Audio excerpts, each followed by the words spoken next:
My fiancée whispered, "You'll never be number one, my friends come first." When I asked if she meant that, she laughed and said, "Of course. The girls have been with me longer than you ever will be." That night I left the ring on her pillow with a note, "Find someone who'll accept being second place."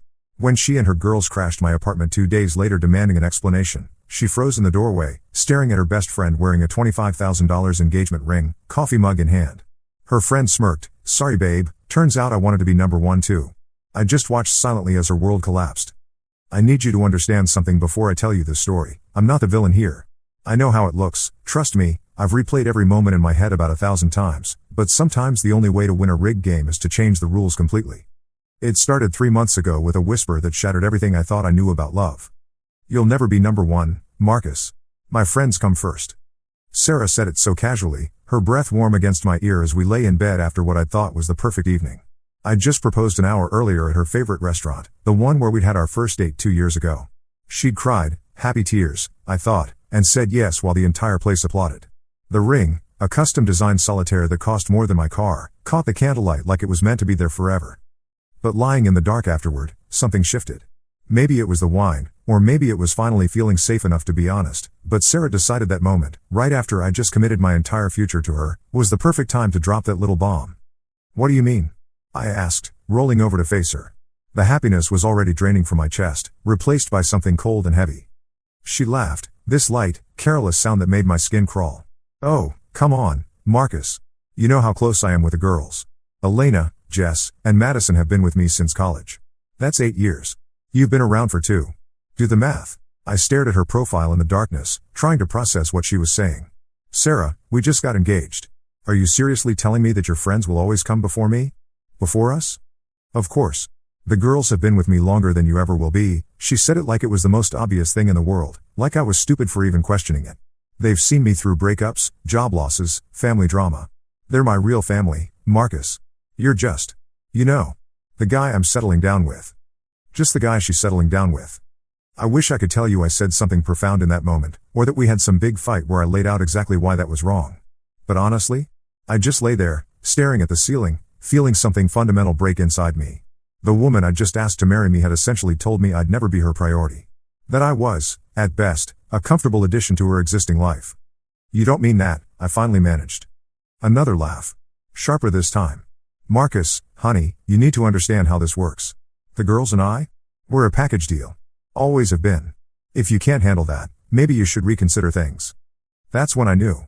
Not hoped, not suspected, knew. This wasn't going to work. I didn't sleep that night. Instead, I lay there listening to Sarah breathe, thinking about all the times her friends had come first. The anniversary dinner she'd canceled because Elena was having boy drama. The weekend getaway we'd planned that got scrapped because Madison needed help moving. The countless nights she'd chosen group chat gossip over conversations with me. I'd brushed it all off as normal friend loyalty, but now I could see the pattern. Sarah had never hidden her priorities, I'd just been too infatuated to pay attention. By morning, I'd made my decision. "Morning, beautiful," Sarah chirped, bouncing out of bed like nothing had happened. "Want to grab breakfast? I'm meeting the girls at 10 to show off the ring, and I want to fuel up first." Even then. Even the morning after our engagement, her first thought was showing off to her friends. "Actually, I have some errands to run," I said, keeping my voice steady. "You go ahead." She kissed my cheek, a quick, distracted peck, and was gone within the hour, already texting frantically as she walked out the door. That gave me time to think. And plan. See, here's what Sarah didn't know about me: I don't do anything halfway. When I love someone, I'm all in. When I commit to something, I see it through.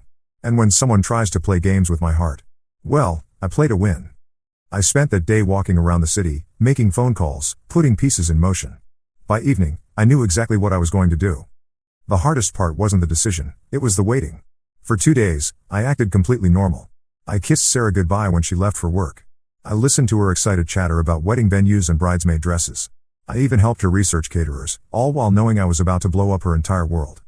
She never once asked how I was feeling about what she'd said. Never apologized, never tried to clarify or walk it back. If anything, she seemed more confident than ever, like putting me in my place had actually strengthened her position. "Elena thinks we should do the ceremony at her family's vineyard," she said over dinner the second night. "It would save us a fortune on venue costs."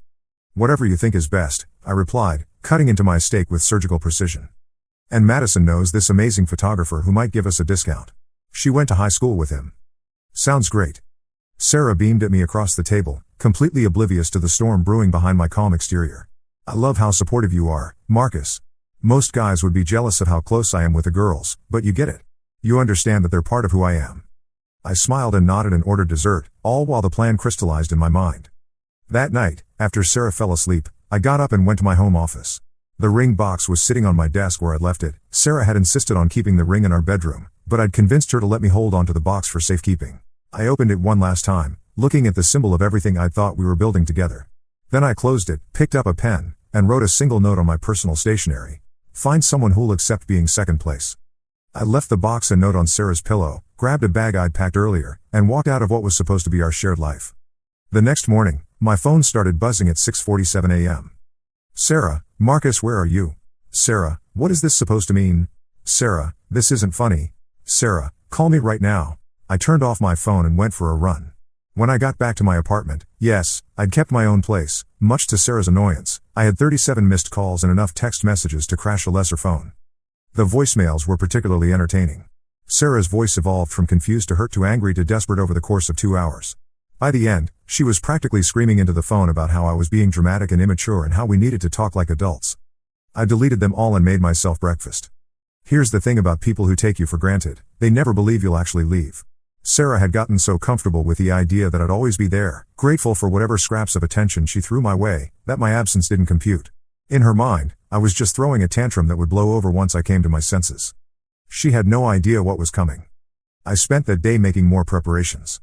Phone calls to old friends, arrangements for the week ahead, and one very important meeting that I can't tell you about just yet. Trust me, it's worth the wait. Day 2 brought a new strategy from Sarah. Instead of angry demands, I got sad, pleading messages about how much she loved me and how we could work through this together. She promised we could have a real conversation about priorities and balance. Too little, too late. By day 3, she'd obviously talked to the girls, because the messages started coming from multiple numbers. Elena sent me a long text about how Sarah was devastated and how I was destroying something beautiful over a misunderstanding. Jess called me selfish and accused me of manipulating Sarah by disappearing without explanation. Madison, ever the diplomat, suggested we all meet for coffee to clear the air. I ignored them all. But I knew Sarah wouldn't give up that easily. She was used to getting her way, used to having people orbit around her like planets around the sun. My sudden absence had disrupted her entire solar system, and she wasn't going to let that stand. So when my doorbell rang at 8:30 p.m. on that third day, I wasn't surprised. I was ready. I could hear them through the door, Sarah's voice pitched high with stress, Elena's lower tones trying to be the voice of reason, Madison's nervous laughter. They'd brought the whole crew, just like I'd expected. When I opened the door, Sarah was in front, looking like she'd been crying. Her usually perfect hair was messy, her makeup smudged. Behind her stood the famous trio, Elena, tall and severe with her lawyer's precision, Madison, blonde and bubbly but with sharp eyes that missed nothing, and Jess, the wild card with her purple hair and collection of facial piercings. Marcus, Sarah breathed, like she couldn't quite believe I was real. Thank goodness. We need to talk. This whole thing has been... She stopped mid-sentence, her eyes widening as they focused on something behind me. That's when Elena appeared in the doorway, coffee mug in hand, wearing one of my old college t-shirts and a very familiar sparkle on her left ring finger. The silence was deafening.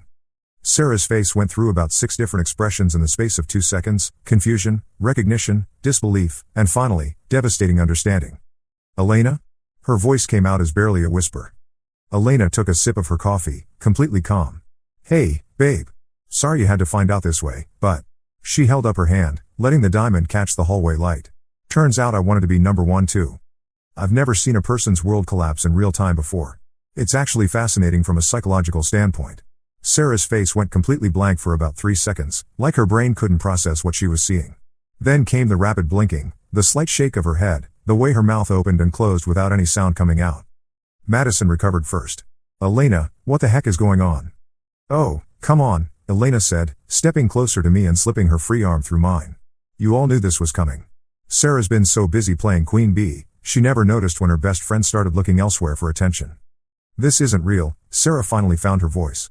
This is some kind of joke. Marcus, tell me this is a joke. I looked at her, really looked at her, for the first time since I'd walked out. She looked smaller somehow, like the confidence that had always defined her had been physically removed from her body. It's not a joke, Sarah. But you were supposed to marry me. We're engaged. You proposed. You gave the ring back, I said simply. With a very clear message about where I stood in your priorities. Elena laughed, and the sound was like glass breaking. Sarah, Honey, did you really think Marcus was going to stick around after you told him he'd never be number one? That your college friends would always come first? Jess stepped forward, her face flushed with anger. Elena, what is wrong with you? Sarah is supposed to be your best friend. And she was, Elena replied coolly. For 8 years, I listened to her talk about guys like they were accessories. I watched her string along decent men because they didn't fit into her perfect little social hierarchy. I even helped her do it, because that's what best friends do, right? She turned to Sarah, and for the first time, there was real emotion in her voice. But then she found Marcus. Someone who actually loved her, who wanted to build a life with her, who would have given her everything. And what did you do, Sarah? You told him he'd never matter as much as your friends. Sarah's eyes filled with tears. I didn't mean it like that. I was just trying to be honest about how important you all are to me. No, Elena said firmly. You meant exactly what you said. You wanted Marcus to know his place, to accept that he'd always be second tier in your life. Well, guess what? Some of us got tired of watching you throw away something real. I have to admit, Elena was playing this perfectly. Better than I'd hoped, actually. So what? Madison demanded. You decided to steal her fiancé? I didn't steal anything, Elena shot back. Marcus came to me. 3 days ago, he showed up at my office, told me exactly what Sarah had said to him, and asked me a very interesting question. She paused, letting the tension build. He asked me if I thought Sarah actually loved him, or if she just loved the idea of having a successful boyfriend to show off to her friends. And you know what I realized? I couldn't give him an honest answer. Sarah was crying openly now, mascara streaming down her cheeks. Elena, please. You don't understand. I do love him. I love him so much. Do you? Elena's voice was gentle now, which somehow made it worse. Because love isn't about keeping someone in their designated place, Sarah. It's not about maintaining a hierarchy where your partner knows they'll never be the most important person in your world. I watched Sarah's friends, former friends, process this information. Madison looked horrified, Jess looked furious, but I could see something else in their expressions too. Recognition. They all knew Elena was right. This is insane, Jess said finally. Elena, you've lost your mind. And Marcus, you're clearly having some kind of breakdown. People don't just switch targets like this. That's when Elena did something I hadn't expected. She looked at me with genuine affection, not the calculated performance I'd been anticipating, but something real. Actually, she said softly, it wasn't that hard. Marcus is everything Sarah said he was, kind, successful, thoughtful, generous. The only difference is, I know what I have when I see it. She turned back to Sarah. You had 8 years to figure out what friendship means, and you turned it into a competition where everyone had to fight for your attention. You had 2 years to figure out what love means, and you turned it into another hierarchy where Marcus had to earn his place in line. Sarah was shaking now, her whole body trembling with the force of her sobs. But we were supposed to be forever. The 4 of us. We promised. We were kids when we made that promise, Elena said. We're not kids anymore. The hallway fell silent except for Sarah's crying. I felt like I should say something, but honestly, Elena was handling this better than I ever could have. Finally, Madison stepped forward. Sarah, come on. Let's go home. But Sarah didn't move. She just stood there staring at Elena's ring, like if she looked hard enough, she could make it disappear. How long? She whispered. How long what? Elena asked. How long have you been planning this? How long have you wanted him? Elena considered this carefully. I didn't want him until he showed me what it looked like to be someone's first choice. And as for planning, Sarah, I didn't plan any of this. But when someone offers you the chance to be loved the way you've always deserved to be loved, you don't say no. That hit Sarah like a physical blow. She actually stumbled backward, and Jess had to catch her arm to keep her upright. You're going to regret this, Sarah said, her voice gaining strength from somewhere deep inside. Both of you. Marcus, you think she's different from me? You think she won't do the exact same thing to you? Maybe, I said honestly. But at least I'll know where I stand from the beginning. Sarah's face crumpled again. I never meant to hurt you. I thought you understood. I thought you knew that loving you didn't mean loving you less than them. But it did, Sarah. That's exactly what it meant. She looked at me with such desperate hope that I almost felt sorry for her. Almost. Can we try again? Can we start over? I'll do better, I promise. I'll make you feel like you're number one. That's not how it works, Elena said gently. You don't get to hurt someone and then promise to try harder when they find someone who treats them right from the start. Madison pulled on Sarah's arm. Come on, honey. Let's get you out of here. This time, Sarah let herself be led away. But just before they reached the elevator, she turned back. Elena, I forgive you, she said, and I could hear her trying to inject strength into her voice. When this falls apart, and it will, I'll be here. We'll always be friends, no matter what.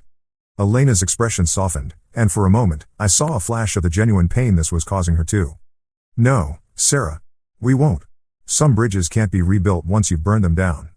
The elevator doors closed, and they were gone. Elena and I stood in my doorway for a long moment, listening to the silence. Finally, she sighed and went back inside. I followed, closing the door behind us. That was harder than I thought it would be, she admitted, sinking onto my couch. I sat down beside her, studying her profile. Having second thoughts? She looked at me, and I saw something complicated in her eyes. About Sarah? No. She made her choices. But about us? She held up the ring, watching it catch the light. This is moving pretty fast, don't you think? I had to smile. Elena, we've known each other for 2 years. We've been to dinners, parties, game nights. You know how I take my coffee, I know you hate horror movies. It's not like we're strangers. We're not, she agreed. But we also weren't dating until 3 days ago. That was true. The plan had been simpler initially, just a way to show Sarah what she'd thrown away. But somewhere between Elena saying yes and watching her devastate her former best friend with surgical precision, something had shifted. Do you want to give the ring back? I asked. She was quiet for so long I thought she might actually say yes. Then she smiled, not the sharp, calculated smile she'd used on Sarah, but something warmer and more genuine. No. But I want to earn it properly. Not as revenge against Sarah, not as some rebound scheme. I want us to figure out if this is real. It feels real to me. It feels real to me too. That's what scares me. I understood what she meant. When you start a relationship the way we had, built on someone else's betrayal and pain, it's hard to trust that what you're feeling is genuine. Were we actually falling for each other, or were we just caught up in the drama and rebellion of it all? So what do we do? I asked. Elena leaned back against the couch cushions, still turning the ring on her finger. We take it slow. We date properly. We figure out who we are when Sarah isn't part of the equation. And if it doesn't work out? Then at least we'll know we tried to do the right thing. She looked at me seriously. Marcus, I need you to understand something. What I said to Sarah tonight, about you being everything she claimed you were, that wasn't part of the act. I meant it. Something warm spread through my chest. Elena. No, let me finish. Sarah was an idiot to take you for granted, but I can't build a relationship on her stupidity. I need to build it on us actually working together. I reached for her hand, threading our fingers together. The engagement ring felt strange against my palm, familiar but foreign, like a word you know but can't quite remember. You know what the crazy part is? I said. I think this might be the most honest conversation about relationships I've had in years. Elena laughed, and the sound was completely different from Sarah's laugh. Deeper, more genuine, with none of that performative quality that I'd learned to associate with romance. That's probably because we've already seen each other's worst sides.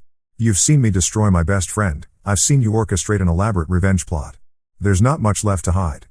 She had a point. Most relationships start with everyone on their best behavior, slowly revealing their flaws over time. We'd begun with betrayal and manipulation and somehow found our way to something that felt surprisingly healthy. My phone buzzed. A text from a number I didn't recognize. This isn't over. Elena will hurt you just like you hurt me. Then you'll understand. I showed Elena the message. She sighed. Sarah's not going to let this go easily. Are you worried? Elena considered this. About Sarah trying to break us up? No. She's hurt and angry, but she's not dangerous. About us having to constantly prove that we're not just some rebound revenge fantasy? Yeah, a little. We'll figure it out, I said. Will we? Marcus, be honest with me. If Sarah had said you were her number one priority that night, would we be sitting here right now? It was a fair question, and it deserved an honest answer. Probably not. But she didn't say that. She made it very clear where I stood in her world, and I decided I didn't want to live there anymore. That's not the same thing as wanting to live with me. No, it's not. But Elena, somewhere between planning this whole thing and watching you handle Sarah tonight, I realized something. You're not just revenge against her. You're actually exactly what I didn't know I was looking for. She studied my face carefully, like she was trying to read my sincerity levels. What does that mean? It means you're direct. You say what you mean, even when it's hard to hear. You don't play games with people's emotions, you don't make them guess where they stand. When you commit to something, even something as crazy as fake dating your best friend's ex-fiancée, you commit completely. Elena was quiet for a moment. You realize that was a pretty twisted way to find out I have those qualities, right? Yeah, well. Sometimes the best things come from the worst situations. She leaned against me, her head finding the space between my shoulder and neck. Marcus? Yeah? For the record? You were always going to be number one with me. Even before all this happened, even when I was just Sarah's friend who had a secret crush on her boyfriend. I've never been good at the hierarchy game. I felt something settle in my chest, some tension I hadn't even realized I was carrying. Good to know. We sat like that for a while, both of us processing everything that had just happened. Outside, the city continued its nightly routine, completely unaware that 3 long friendships had just ended and something new and complicated had begun. So what happens now? Elena asked eventually. Now we see if we can build something real out of all this chaos. And if Sarah keeps trying to interfere? I thought about the text message, about the look in Sarah's eyes when she realized what had happened. Then we handle it together. As a team. As equals. Elena lifted her head to look at me. As number 1 priorities? As number 1 priorities. She kissed me then, soft and tentative, like she was still testing whether this was real or just an elaborate dream. When we broke apart, she was smiling. You know, for a revenge plot, this turned out surprisingly well. It's not a revenge plot anymore, I said. It's just our beginning. 3 months later, Elena and I are still together. Still figuring it out, still taking it slow, but together. We've had our rough moments, nights when we questioned whether we were real or just a reaction to Sarah's betrayal, days when the guilt of how we started threatened to overshadow everything else we were building. But we've also had coffee dates that lasted 6 hours, quiet Sunday mornings where we read books on opposite ends of the couch, arguments about movies that ended with us laughing at ourselves, and the kind of easy intimacy that I never found with Sarah despite 2 years of trying. Sarah, for what it's worth, has mostly left us alone after that first week of angry texts and voicemails. I heard through mutual acquaintances that she and the remaining girls have gotten closer, like losing Elena made them appreciate what they had. I also heard she's dating someone new, a guy who, according to my sources, seems perfectly content to be folded into her existing social structure. Good for them, I guess. Elena sometimes gets quiet when Sarah's name comes up, and I know she misses the friendship they had before everything fell apart. But she's never once suggested that we were a mistake, never implied that she would take it back if she could. Do you think we're terrible people? She asked me last week. We were in her kitchen making dinner together, and the question came out of nowhere, the way important questions often do. For what we did to Sarah? For how we started? For the whole thing? I stopped chopping vegetables and looked at her. Really looked at her. Elena in her kitchen, flour in her hair from the bread she was making, completely focused on creating something from nothing. This woman who had blown up her oldest friendship for a chance at something real with me. I think we're people who recognized what we wanted when we saw it and were brave enough to take it, I said finally. Even when it was complicated and messy and probably not the right way to do things. Elena nodded slowly. I can live with that. Good. Because I really don't want to give you back. She laughed, and the sound filled her entire kitchen with warmth. The truth is, I don't know if Elena and I will make it long term. Relationships that start in the middle of someone else's ending are complicated by nature. We're still untangling what's real between us from what was just rebellion and chemistry and really good timing. But I do know this, Elena has never once made me wonder where I stand with her. When she says I'm her priority, I believe her. When she makes plans with me, she keeps them. When she tells me she loves me, which she does, now, though it took us 4 months to get there, I don't have to compete with anyone else for her attention. I'm number 1 in Elena's life, and she's number 1 in mine. It's simple and clean and everything I thought I wanted with Sarah but never quite achieved. Was it worth the drama? Was it worth hurting Sarah and destroying years of friendship and starting a relationship in the most ethically questionable way possible? Ask me in a year and I'll give you a better answer. But right now, watching Elena laugh at something on her phone while she curls up next to me on our couch, because yes, we moved in together last month, because when you know, and we both knew, I'm inclined to say yes. Sometimes the only way to win a rigged game is to change the rules completely. Sometimes the best things do come from the worst situations. And sometimes, when someone shows you exactly who you are to them, the smartest thing you can do is believe them and walk away. But here's the thing about changing the rules, sometimes the game isn't over just because you think it is. 2 weeks after Elena and I moved in together, Sarah showed up at my office. I hadn't seen her since that night in the hallway, and the change was startling. The Sarah I knew had always been polished, put together, the kind of woman who looked like she'd stepped out of a magazine even on her worst days. This Sarah looked tired. Thinner. Her hair was shorter, cut in a sharp bob that made her face look severe, and she was wearing clothes I'd never seen before, simple, understated pieces instead of her usual designer everything. Hello, Marcus.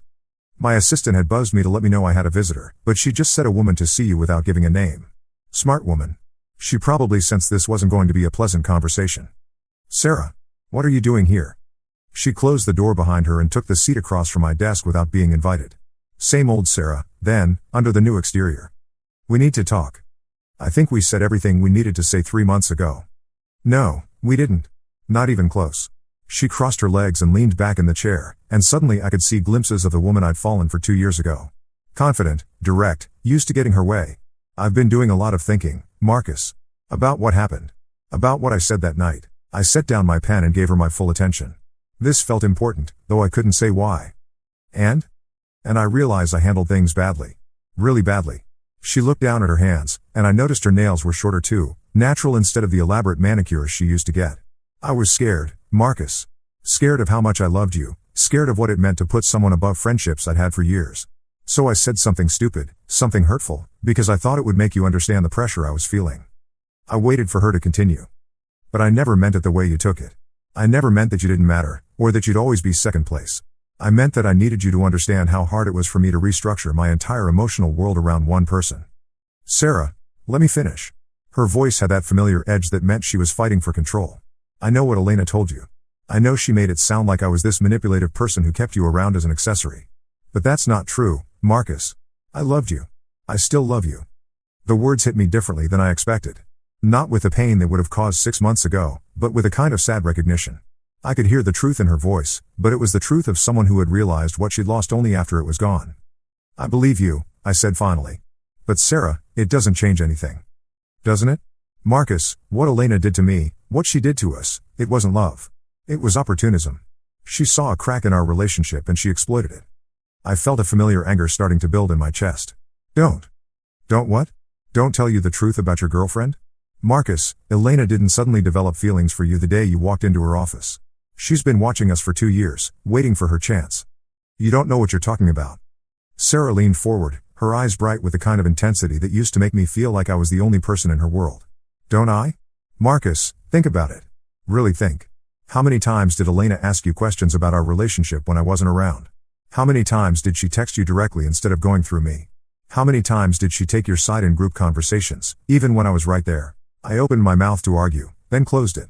Because the thing was, Elena had done all of those things. I'd noticed it at the time but hadn't thought much of it, just friendly interest from my girlfriend's best friend. That doesn't mean anything, I said, but I could hear the uncertainty in my own voice. Doesn't it?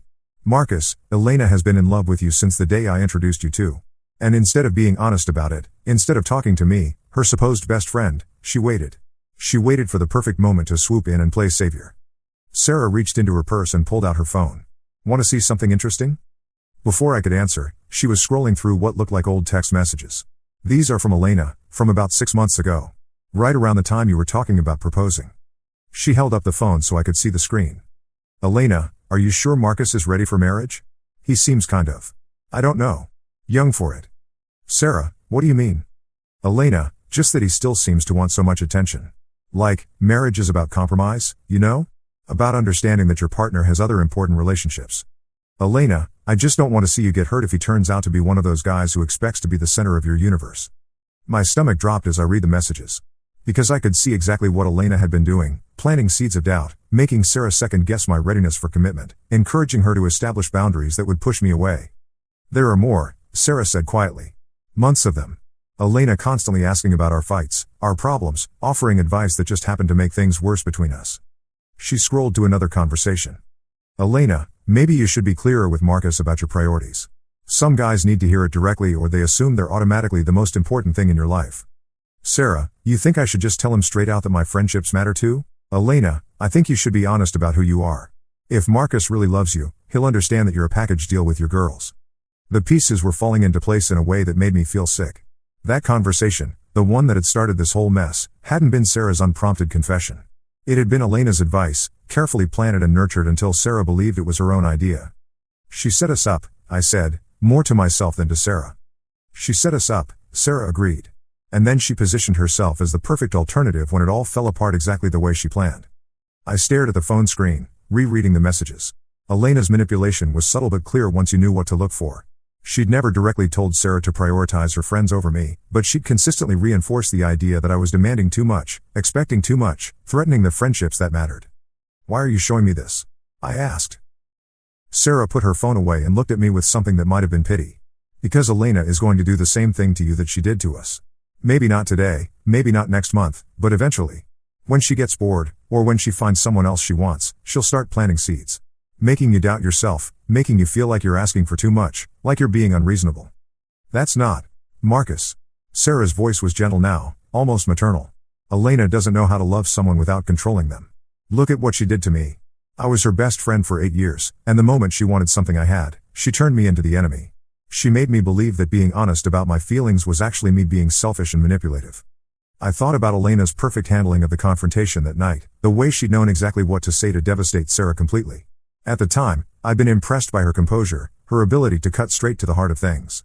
Now I wondered if it had been less composure and more practice. She's been planning this for years, Marcus. And now that she has you, do you really think she's going to suddenly become a different person? The worst part was that I could see it. Not clearly, not completely, but I could see the outline of what Sarah was describing. Elena's interest in my relationship with Sarah, her subtle encouragement of the very conflicts that had eventually driven us apart, her perfect readiness with exactly the right words when everything collapsed. I don't believe you, I said, but I could hear how hollow it sounded. Sarah smiled sadly. Yes, you do. You're just not ready to admit it yet. She stood up and smoothed her skirt, every movement precise and controlled. I'm not asking you to come back to me, Marcus. I know that ship has sailed, and honestly, I'm seeing someone who appreciates me for who I am instead of trying to change me into who he thinks I should be. That stung more than I expected it to. But I am asking you to be careful. Elena is very, very good at making people feel like they're getting exactly what they want while she gets exactly what she wants. Just remember that when things start feeling too perfect, too easy, too much like she's reading your mind. She walked to the door, then paused with her hand on the handle. Oh, and Marcus? Ask her about David Kirkland. Who? David Kirkland. Elena's boyfriend from senior year of college. The one she was supposedly madly in love with until he started spending too much time with his study group instead of her. Ask her what happened to him. And then she was gone, leaving me alone in my office with a head full of questions I didn't want to ask. I didn't bring it up with Elena right away. For 3 days, I carried Sarah's words around like a weight in my chest, analyzing every interaction we'd had, looking for signs of the manipulation Sarah had described. The problem was, I couldn't find any. Elena was exactly who she'd always been, direct, honest, affectionate without being clingy, supportive without being controlling. We made decisions together, we respected each other's space, we communicated about problems instead of letting them fester. If Elena was manipulating me, she was doing it in a way that felt suspiciously like a healthy relationship. But I couldn't shake the image of those text messages, the careful way Elena had guided Sarah toward the very behavior that would push me away. And I couldn't stop wondering about David Kirkland. Finally, on Friday night, I decided to just ask. We were cooking dinner together, Elena was teaching me how to make proper risotto, when I brought it up as casually as I could manage. Elena, can I ask you something about college? Sure. She didn't look up from the pan she was stirring. What about it? Sarah mentioned someone named David Kirkland. Said you two dated senior year? The wooden spoon in Elena's hand went still for just a moment, so briefly I might have imagined it, before resuming its steady circular motion. David. Yeah, we dated for about 8 months. Why? Just curious about your relationship history. You know, the stuff we haven't really talked about yet. Elena glanced at me, and I caught something in her expression that was gone too quickly to identify. What specifically did Sarah say about David? The question felt like a trap, though I couldn't say why. Just that you were really in love with him, and then something happened with his study group? Elena was quiet for so long I started to think she wasn't going to answer. When she finally spoke, her voice was carefully neutral. David was intense. About school, about his career plans, about everything. He had this study group that met every night, the same 5 people, working on their thesis projects together. At first, I thought it was nice that he was so dedicated. She added more broth to the risotto, still not looking at me. But then it became all-consuming. He'd cancel dates to study with them. He'd cut our phone calls short because they were waiting for him. He started talking about them constantly, what Jessica thought about his research, how brilliant Mike's analysis was, how much he respected their professor's guidance. I could hear the old hurt in her voice, and despite everything Sarah had said, I found myself sympathizing. I felt like I was competing with 5 other people for my boyfriend's attention. And whenever I tried to talk to him about it, he'd make me feel like I was being selfish and needy. Like wanting to spend time with him was somehow unreasonable. She finally looked at me, and her eyes were bright with unshed tears. So I started pointing out little things. How Jessica always seemed to need David's help more than anyone else's. How Mike had a tendency to dismiss other people's ideas, including mine. How their professor seemed to be playing favorites with the group instead of treating all his students equally. My heart was sinking as I listened, because I could see exactly where this was going. I wasn't lying about any of it. These were all real problems, real patterns I was observing. But I also knew that if David started seeing these people differently, he'd spend less time with them and more time with me. Elena turned off the heat under the risotto and faced me fully. It worked, too. David started pulling away from the study group, started questioning their motives and their commitment to him. By the time graduation came around, he'd basically isolated himself from the entire program because he thought they were all using him. She wiped her eyes with the back of her hand. And then he broke up with me anyway, because he realized what I'd done. He said I'd made him destroy some of the most important relationships in his life because I couldn't handle sharing his attention. The kitchen was completely silent except for the soft bubbling of the risotto cooling in its pan. Marcus, Elena said quietly, I need you to know something. What I did to David was terrible. I was young and insecure and I handled my jealousy in the worst possible way. I spent years regretting it, years trying to figure out how to be in a relationship without needing to control every aspect of it. She took a shaky breath. And when I met you, when I watched you with Sarah, I saw something I'd never seen before. A man who genuinely wanted to prioritize his partner, who wasn't interested in playing games or keeping people guessing about where they stood. I saw what I'd been looking for my whole life. Elena, no, let me finish. Because I need you to understand what Sarah is doing to us right now. She's taking my worst moment, my biggest regret, and she's using it to make you doubt everything we've built together. Elena stepped closer to me, and I could see the desperation in her eyes. Yes, I encouraged Sarah to be honest with you about her priorities. Yes, I saw an opportunity when you came to me that day. But Marcus, I didn't manipulate you into leaving her. I didn't plant some elaborate scheme to steal you away. Sarah did that all by herself when she told you that you'd never be number one in her life. I wanted to believe her. The rational part of my brain could see that everything she was saying made sense, that Sarah's version of events was colored by hurt and anger and the need to blame someone else for the destruction of her relationship. But the text messages were real. The careful manipulation Sarah had shown me was documented, undeniable. The texts, Elena. The ones where you encouraged her to establish boundaries with me, to make it clear that her friends came first. Those weren't about helping her be honest. Those were about pushing us apart. Elena's face crumpled, and suddenly she looked very young and very scared. You're right, she whispered. You're absolutely right. The admission hit me like a physical blow. I did encourage Sarah to be clearer about her priorities. I did plant seeds of doubt about whether you were ready for marriage. I did all of those things, Marcus, because I was watching the woman I considered my best friend take for granted something I desperately wanted. She sank into one of the kitchen chairs, her head in her hands. But I didn't do it to break you up. I did it because I genuinely believed Sarah wasn't appreciating what she had, and I thought if she just understood how her behavior was affecting you, she'd change. I thought I was helping. Elena, I know how that sounds. I know it sounds like I'm making excuses, like I'm trying to justify what I did. But Marcus, I need you to believe me when I say that I never wanted to hurt you. Either of you. She looked up at me, and the pain in her eyes was so raw it was hard to look at. When you showed up at my office that day, when you told me what Sarah had said to you, I was devastated. Not just for you, but for her. Because I realized that all my helpful advice, all my attempts to make her see what she was risking, had actually made things worse. I'd pushed her to be more defensive about her friendships instead of helping her find a balance. The kitchen felt too small suddenly, like the walls were closing in around us. So when you asked me to help you show Sarah what she'd lost, when you suggested this whole fake relationship idea, I said yes because I felt like I owed it to both of you. I thought if Sarah could see how easily she could be replaced, she'd realize what a mistake she'd made. But it wasn't fake, I said quietly. No. It wasn't fake. And that's the part I can't explain, the part that even I don't fully understand. Somewhere between agreeing to help you get revenge and watching Sarah's world fall apart, I realized that this wasn't just about proving a point anymore. I was actually falling for you. Elena stood up and walked to the window, looking out at the city lights. I know that sounds convenient. I know it sounds like something I'd say to make myself feel better about what I did. But Marcus, I've spent the last 4 months trying to figure out if what I feel for you is real or just some twisted continuation of the game I started playing 2 years ago.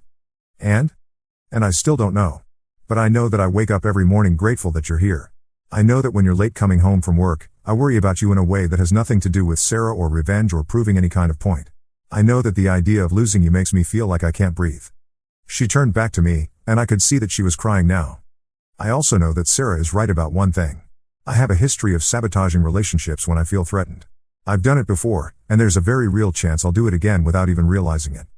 The honesty was brutal and complete and somehow more reassuring than any denial could have been. So what do we do?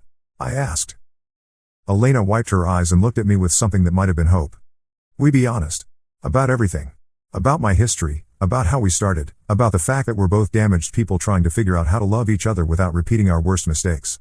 She walked back to me, stopping just close enough that I could reach out and touch her if I wanted to. And we decide whether what we have is worth fighting for, even knowing that it's complicated and messy and built on a foundation that's not exactly solid. I looked at her, really looked at her, standing in our kitchen with tears on her cheeks and fear in her eyes, asking me to choose her despite everything I now knew about how we'd gotten here. The smart thing would have been to walk away. The safe thing would have been to thank her for her honesty and admit that we'd built something beautiful on top of something rotten, and that wasn't fair to either of us. Instead, I reached out and pulled her into my arms. Elena, I said into her hair, I need you to promise me something. Anything. Promise me that if you start feeling threatened, if you start wanting to control things between us, you'll talk to me about it instead of handling it the way you handled David and Sarah. She pulled back to look at me, and I could see relief flooding her face. I promise. And Marcus? I need you to promise me something too. What? Promise me that if I start acting like Sarah, if I start taking you for granted or making you feel like you're not my priority, you'll call me on it immediately instead of just walking away. I thought about that, about the different ways relationships could fail, about the choice between fighting for something and protecting yourself from it. I promise. Elena kissed me then, soft and desperate and full of gratitude, and I realized that maybe the foundation we'd built wasn't as rotten as I'd thought. Maybe it was just complicated. Maybe it was just human. Maybe that was enough. I believed Sarah when she told me I'd never be number one. I walked away from that truth and straight into Elena's arms. And honestly, even knowing everything I know now, about Elena's history, about her role in our breakup, about the ways we've both let our fears and insecurities damage the people we claim to love, I've never been happier to lose a game in my life. Because sometimes the only way to win is to stop keeping score entirely.